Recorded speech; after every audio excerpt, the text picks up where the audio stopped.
တခါဘသူအကြောင်းကိုပြောမှာတော့လုံပယ်အားနှစ်စုံပါလာမယ်အမြဲတမ်းလုံပယ်အားနှစ်စုံပါတယ်လို့ပြောတိုင်းဖြည့်ရမှာဒီပလိန်းပေါ်မှာရှိနေတဲ့ဝိုင်လေးအဲ့ဒီဝိုင်လေးရဲ့ခေါင်းနှစ်ခုကိုဖြတ်လိုက်ပါခေါင်းနှစ်ခုကိုဖြတ်လိုက်တော့ခါကြတော့တို့ကဘလို့ပုံစံလေးဖြစ်နေတော့ဆိုတော့တီလေးဖြစ်သွားမယ်တီ shape ဖြစ်မှာပေါ့ဟုတ်လားသူ့ရဲ့ molecular shape ကိုပြောပါလို့ပြောရင်တီ shape ဖြစ်မယ်သူ့ရဲ့အပေါ်မှာလုံပယ်အားလေးနှစ်စုံကဒီလိုလေးဖြစ်နေမှာပေါ့နော်ဒါကတီ shape သူ့ရဲ့လုံပယ်အားလေးနှစ်စုံဒီလိုလေးဖြစ်နေမှာပေါ့ရမယ်ဒါက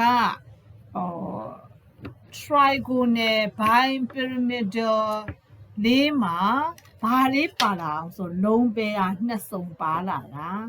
အကယ်၍မြန်လုံပယ်အားသုံးစုံပါလာမယ်ဆိုရင်သေချာတယ်ပလိန်းပေါ်မှာခုနတင်ထားတဲ့တို့ကဘသူ့ကိုဖြတ်ချမှာတော့ဆိုရင်ဝိုင်းပုံသဏ္ဍာန်တစ်ခုလုံးကိုဖြတ်ချလိုက်မယ်ဝိုင်းပုံသဏ္ဍာန်တစ်ခုလုံးကိုဖြတ်ချလိုက်လို့ရှင်ရင်ဘာလေးကြံနေခဲ့တော့လို့ပြောရင် linear shape အဲ့ဒီ linear shape မှာဘာလေးကြံနေခဲ့တော့ဆိုတော့ဒီဘက်ကလုံပယ်အားတစ်စုံ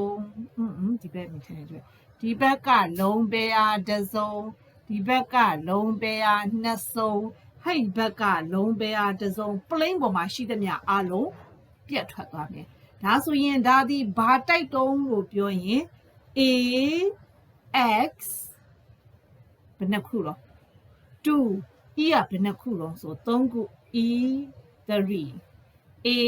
ax2 e3 type ဖြစ်ပါတယ်ဒါဆိုရင်ခုနတော့က a လုံးပယ်အားနှစ်စုံရှိတယ်ဆိုတော့ကဘယ်လိုပုံစံလေးတော့ဒါဆိုဒါဘာပုံဖြစ်ပြီတော့ linear ဖြစ်ပြီပေါ့နော် linear ဖြစ်ပါပြီ